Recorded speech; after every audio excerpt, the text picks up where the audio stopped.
Good morning, everybody. It's an honor and a privilege to be here with you on the occasion of this morning's NEXCON 2025. I've already been able to talk to the president and other members of IBN a little bit about the day that you have waiting for you, the connections that you have ahead, the networking opportunities. And it's this sort of conclave, it's these sorts of connections that really are the engine of business. As all of you know, being business people, business owners yourself, this is kind of where the rubber meets the road for investment, for growth, for new opportunities. It's also a great opportunity for me to talk a little bit about the U.S.-India relationship, where we are as partners and as friends, and I think maybe most importantly in speeches like this, events like this, maybe how that relates to you.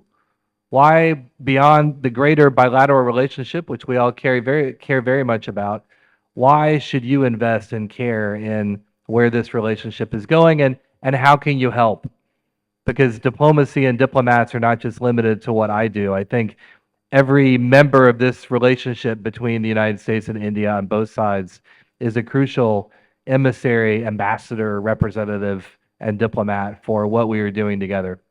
So I think when you look at the relationship as it stands now in May of 2025, when you look at the last 4 months of our ties, of our conversations going back to Prime Minister Modi's visit with President Trump in the White House in February, the deep bonds of friendship that bring together not just our two countries, but our two leaders, and all of the initiatives that were discussed and rolled out during the Prime Minister's visit to the White House. You look ahead to a couple of weeks back and the visit of our Vice President, J.D. Vance, to Agra, Jaipur, and New Delhi. And this is a relationship where when you, in the first 4 months of a new administration, you have a visit to the White House and a visit from the Vice President here to India. It just demonstrates the depth of the commitment and the ties that we share. And so when we talk about those ties, I'd like to characterize them maybe under 3 headings, and because I like alliteration, I'm going to have them all begin with the same letter. But I think it's something that we've already talked a little bit about on the days here this morning. It starts with innovation. And so much of what characterizes the bilateral economic relationship between the United States and India is based on innovation.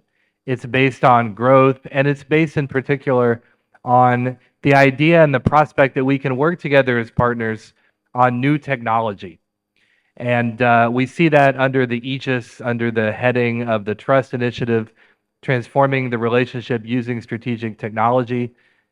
This is an opportunity for us to work together in things like artificial intelligence and quantum, semiconductors, and commercial space, which is something that is, particularly, I think, evocative and attractive to every American, every Indian, as we look ahead to the launch of the NISAR satellite this year between NASA and ISRO, as we look at what is happening with Chandrayaan, Gaganyaan down the road, when we look at all of the cooperation that comes together to support our exploration of space, which is a romantic prospect, but also one that promises real economic dividends to our countries.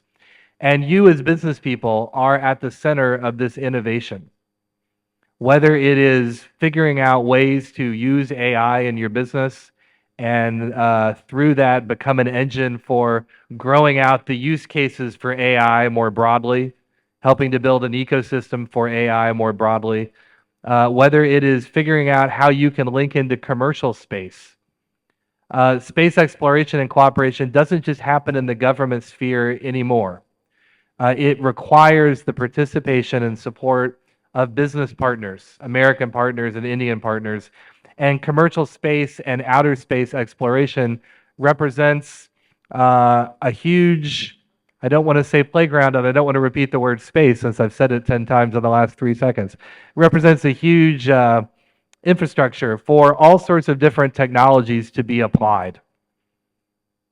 It is where all of these technologies, in fact, come together. You as business people can be part of that conversation, whether you are a small business owner, a mid-cap, or whether you're part of something much bigger.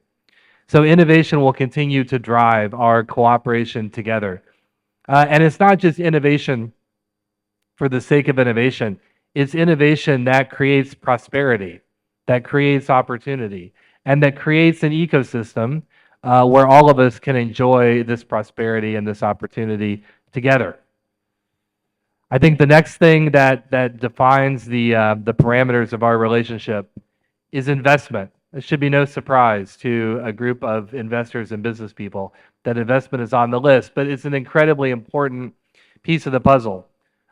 Just in the last 20 minutes coming into the hall and meeting with many of you, I've noticed that, or had it pointed out to me, that many of you have offices in the States, operations in the US, from Chicago to the West Coast to the East Coast to New England, a real diversity of opportunity. And I think that demonstrates a couple of things. One, it shows the connections that we already have in terms of Indian companies investing in the US, creating jobs in the US, business opportunities in the US. But it also shows the potential for those relationships to expand further and the diversity of opportunity that awaits. There are 50 US states, and all of them provide opportunities for investment. And Indian investors see those opportunities in different ways and go obviously to different state partners. So that investment is incredibly important. I had a group of Tamil business people over to my residence a couple weeks ago with Carrie and other members of the consulate team. And I was really amazed, as I always am, when I speak with Tamil business people, when I speak with Indian business people, but we are in Chennai. I'm not doing this in Tamil, but I will talk about a little bit some of the things that jumped out to me. The dynamism and the energy of these investors and business people, all of whom, except for one, I believe, are invested already in the U.S., many of which are looking to expand their investment in the U.S. because of the productivity and then the quality gains that they have seen in their investment so far. But also the ambition and the growth and the success of these businesses.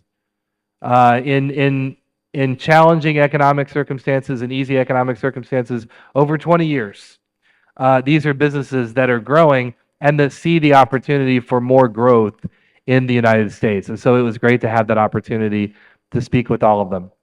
In a couple of days in National Harbor, Maryland, which is not too far from where I live when I'm in the U.S., there will be our Select USA conference. I don't want to embarrass you or embarrass myself, but can anyone who knows what Select USA is, can you raise your hand? I got one in the front row. The front row always has more hands. 2, 3, okay. All right.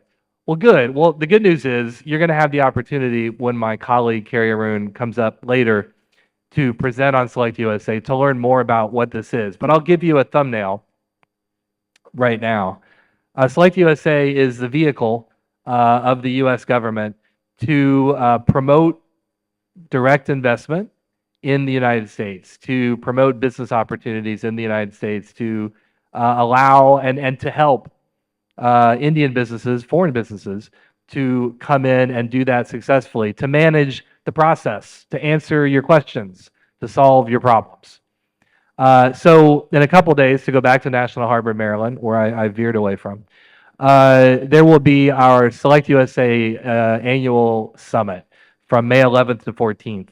Our Charge d'Affaires, Jorgen Andrews, will be leading that delegation, is leading that delegation of Indian business people. There are 40 businesses from South India represented in that delegation. And that is remarkable. And that is also a testament to, I think, the hard work of Carrie and her team to cultivate and connect with these businesses, to have them participate in Select USA. But it demonstrates the growth, because several years ago that number was much lower. The number is going up. It demonstrates the dynamism of South Indian business and the potential of South Indian business to do more. This is a national conversation we are having between India and the US, but also between states within India and states within the US. And so these South Indian businesses are joining their North Indian colleagues and counterparts to drive this conversation, and that's amazing. I really encourage you to pay close attention to Carrie's presentation when she makes it later, to ask questions if anything doesn't make sense, and to think about whether this might be a good fit for you. The success stories I have failed to memorize or write down. The billion, I think with a B, amount of investment that Select USA has generated. Carrie knows the number off the top of her head. But it's a lot of money, and we would love for you to be part of that. And then the last I that I want to mention is impact.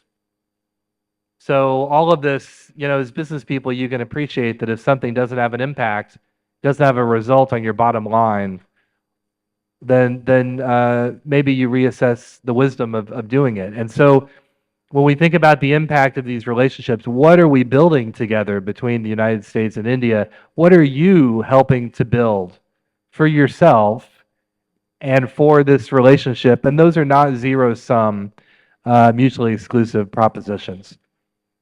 The impact that we are seeing is new ideas in new technologies that will drive, by dint of the human capital, I hate that phrase, the talent that is here, the talent in the US, we are going to help to solve problems together. We're going to help to figure out what the next generation and frontier of technologies like artificial intelligence look like. And without our efforts and our cooperation, that won't happen in the way that we want it to. These things are not foreordained or preordained conclusions. We must make them happen. We must do them. And so you have a role in driving progress on AI, on how business and government come together in space exploration, in how we use the technology we have today and build the technology we need tomorrow to get this done. We also are part of creating shared prosperity. Prosperity meaning income for all of us, growing our economies, moving forward together, creating economic opportunities. Some of this will happen on its own because business connects and markets react and all that stuff happens. But it's much better when we do it together with purpose and with vision and with agency, as we are doing between our leaders, as we are doing between our governments, as we are doing between our peoples.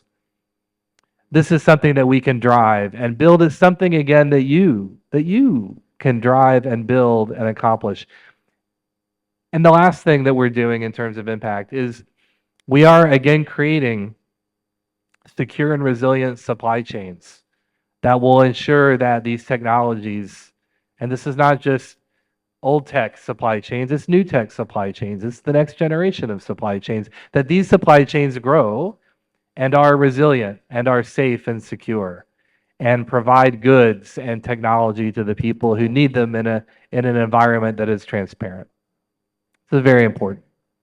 And the last impact, I said that was the last one, but I'll add a bonus dimension. The impact that you all are having on the relationship, because when you work with U.S. partners, when you invest in the U.S., you again are ambassadors for India. And you are ambassadors for the dynamism and the invention and the energy and the talent that this country and this region of this country represents. And when you talk to Americans, and I dare say when you talk to Indians or Germans or Portuguese or Australians or Botswanans, any citizen of any country in the world, their idea of America or of India or of a country that is not their own, yeah, it's based on the government. That's true. It's based on the news. It's based on what they read. But it's often based on the connections they have, the people they meet. They'll say, yeah, I met someone from Chennai. I met someone from Bengaluru. I met someone from Trivandrum. And man, she told me about her business, and it was amazing. And I couldn't believe it. And I asked all these questions, and we're still in touch. We're on WhatsApp together. I mean, that's the foundation of the relationship. And so you are the foundation of that relationship. Keep doing what you're doing. Please know that you have a partner in us to help you to do it, to invest in the U.S., to strengthen these connections, to drive this technology. And it's my great honor to speak with you this morning. Thank you.